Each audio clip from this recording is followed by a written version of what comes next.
నన్ను తెలిసిన సర్వమున్ తెలిసినట్లు సర్వమును తానే తనకంటే పూర్వమందు తానే తనయందు లీనమై కానబడడు కల్పనాతీత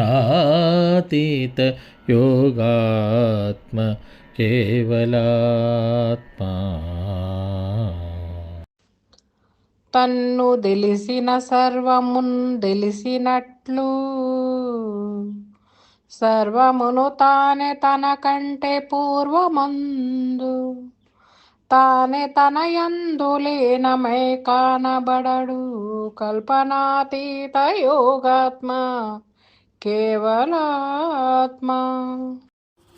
జై నిజ గురుభ్యో నమ. శ్రీ గురు బాలరామ పండితుల వారిచే విరచితమైన కేవలాత్మ శతకము. ఈరోజు మనం 102వ పద్యం. దీనిలో పరిపూర్ణమును గూర్చి పరిపూర్ణులైనటువంటి అశరీర సద్గురు సార్వభౌముల గూర్చి తెలియజేస్తున్నారు. వారి ఉనికిని తెలియజేస్తున్నారు. ఎలా అంటే, తన్ను తెలిసిన సర్వమున్ తెలిసినట్లు. ఇక్కడ తన్ను అంటే నన్ను తెలుసుకోవటం కాదు, ఉన్న పరిపూర్ణాన్ని తెలిసిన దానిని తెలిసినట్లయితే సర్వాన్ని తెలిసినట్లే. ఏది తెలుసుకున్నట్లయితే ఇక తెలుసుకోవలసినది ఏదీ లేదో అది బట్టబయలు. సర్వాన్ని తెలిసినట్లే దాన్ని గమనించినట్లయితే.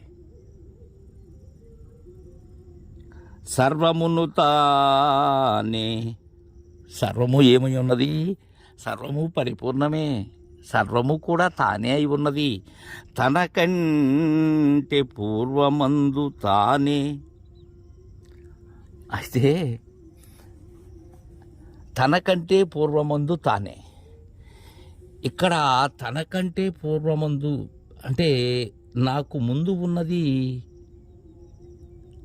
పరిపూర్ణమే. నేనున్నప్పుడు ఉన్నది పరిపూర్ణమే, నేను లేకపోయినా ఉన్నది పరిపూర్ణమే. తనకంటే పూర్వమందు తానే. ఇక్కడ తనకంటే అంటే నాకంటే, నా రాకడకు పూర్వం ఏమున్నది? తానే ఉన్నది. అయితే తానే తన యందు లీనమై కానబడడు. తానే తన యందు లీనమై. ఇక్కడ గురుదరి చేరి గురువు యొక్క సంజ్ఞను తెలిసినటువంటి వారు పరిపూర్ణులే. ఎలా అంటే, సాగరం లోతును తెలిసేందుకు దిగినటువంటి ఉప్పు బొమ్మ చందం. నేను ఎరిగిన దానిలో నాకు ఏదైతే ఎరగబడుతున్నదో దానిలో నేను కానరాకున్నాను. కారణం ఏంటి? ఎందుకు కానరావటం లేదంటే, కాన వచ్చేటువంటిది అదృశ్యమైంది, కనేది లేకపోయినది. కనేది లేకపోయిన పిమ్మట కానబడేది ఏమున్నది? ఇంకా తానే తన యందు లీనమై కానబడడు. దేనిలో లీనమై? ఉన్న పరిపూర్ణములో లీనం. అంటే ఇక అది చెప్పలేము దాన్ని. లీనమైన పిమ్మట ఏం చెప్పగలం? విడిగా ఉన్నట్లయితే, పాలు వేరుగా నీరు వేరుగా ఉన్నట్లయితే అవి పాలు ఇవి నీరు అని అనగలం. కానీ ఆ అవకాశం లేదు ఇక్కడ. కాబట్టి ఇంకా కాన వచ్చేందుకు లేదు. వారు పరిపూర్ణులు, కానరాని వారు. ప్రత్యేకత ఏమీ లేదు.